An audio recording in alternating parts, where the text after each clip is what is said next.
Assalamualaikum warahmatullahi wabarakatuh. Nama saya Nandia Zahrok Maurika, NIM D 2019-50665.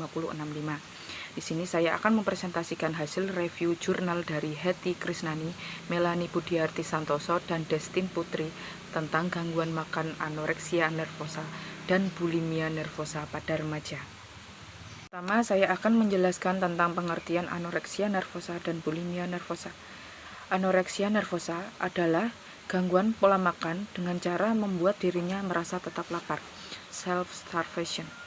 Tujuannya yakni membuat dirinya tetap terlihat ramping dan menarik lawan jenisnya.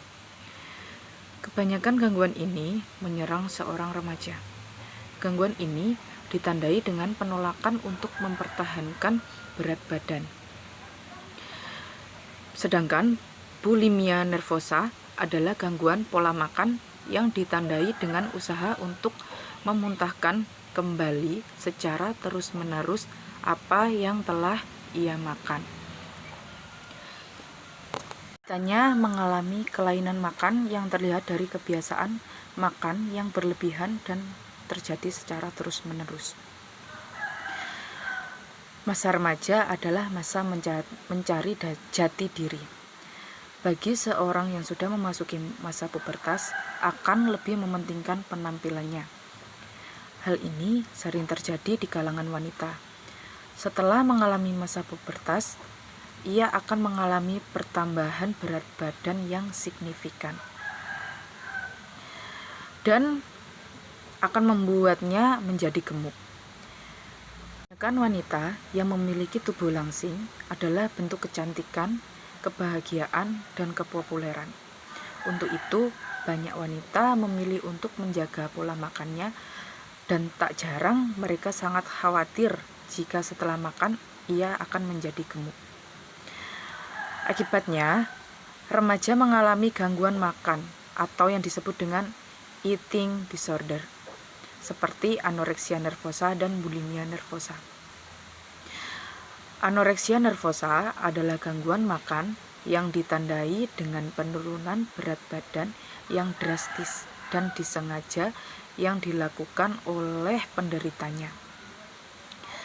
Sedangkan bulimia nervosa adalah sindrom yang ditandai dengan perilaku makan yang berlebihan dan memuntahkan kembali makanan yang telah dimakan.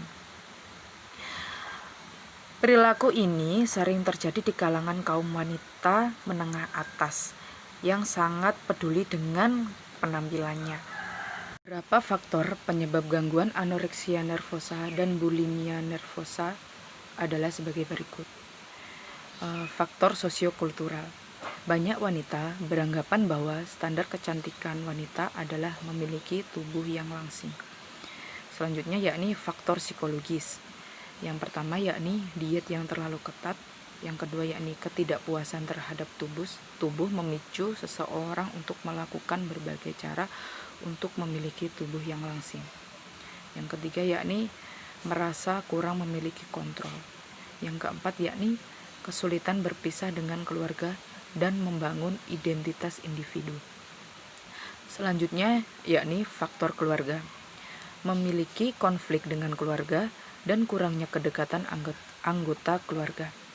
Selanjutnya yakni faktor biologi. Yang pertama yakni ketidakseimbangan pada sistem neurotransmitter di otak yang mengatur mood dan nafsu makan. Yang kedua yakni genetik. Gejala dari anoreksia yakni yang pertama tidak menstruasi secara 3 bulan berturut-turut. Yang kedua yakni tidak mau dan menolak makan di tempat umum. Yang ketiga yakni gelisah. Yang keempat yakni lemah. Yang kelima yakni kulitnya kusam. Yang selanjutnya nafas pendek. Yang selanjutnya yakni khawatir yang berlebihan dengan asupan kalori. Orang yang memiliki bulimia akan masalah berat badan dan ia akan melakukan diet ketat untuk menunjang penampilannya agar tetap langsing.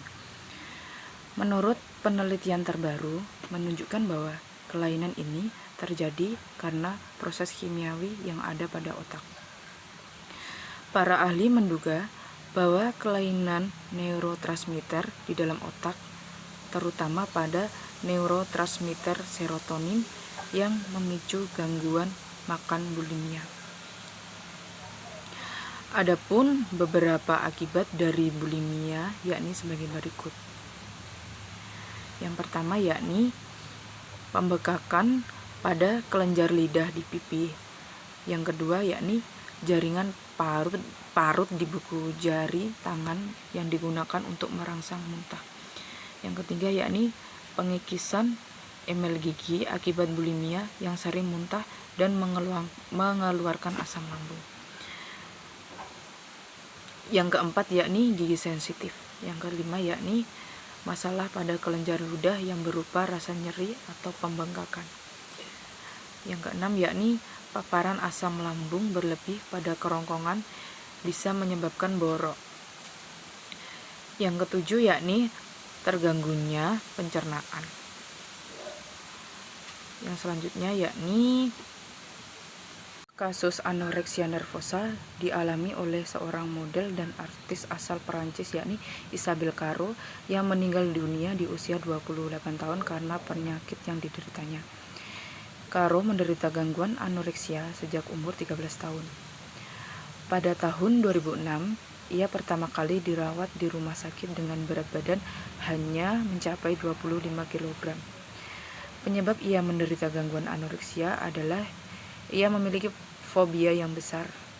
Ia dikurung di rumah oleh ibunya dan tidak diperbolehkan keluar dari rumah. Karena jika ia keluar dari rumah, ia akan tumbuh. Orang yang memiliki gangguan anoreksia sangat ketakutan dengan berat badannya yang akan meningkat. Orang tersebut akan makan dengan porsi yang sangat sedikit dan melakukan olahraga yang berlebihan. Penderita gangguan ini akan mengalami penurunan tekanan darah, nafas melemah, dan menstruasi yang terhenti yang dialami oleh wanita dewasa. Kelenjar tiroid yang berangsur menghilang, kulit menjadi kering, rambut dan kuku menjadi rapuh dan patah. Penderita gangguan ini seharusnya harus menjalani perawatan karena penyakit ini susah untuk pulih dengan segera. Pekerja sosial yang menangani masalah ini harus memahami kondisi pasien seperti keadaan biologisnya, hubungan antar keluarga, dan lingkungannya. Penyembuhan dari gangguan ini yakni dengan melakukan psikoterapi dan terapi nutrisi. Dalam pemberian terapi, alangkah baiknya pasien mendapatkan dukungan psikologi. Terapi akan berjalan dengan lancar jika penderita memiliki keinginan untuk sembuh. Selain terapi mengembalikan tingkat konsumsi, pasien juga membutuhkan konsultasi. Walaupun sudah menjalani perawatan atau terapi, tidak menuntut kemungkinan seorang penderita akan kembali seperti semula. Perawatan atau terapi bisa dilakukan di rumah. Namun, jika kondisinya memburuk, maka harus dirawat di rumah sakit. Adapun cara untuk mencegah dan mengatasi gangguan anoreksia dan bulimia nervosa yang terjadi pada remaja yakni yang pertama, meningkatkan rasa percaya diri dan menerima apa yang ada pada diri, baik penampilan maupun porsi tubuh. Yang kedua yakni bersikap realistis. Yang ketiga yakni meningkatkan komunikasi yang baik antar anggota keluarga dan teman. Yang keempat yakni rajin berkonsultasi dengan dokter dan ahli gizi.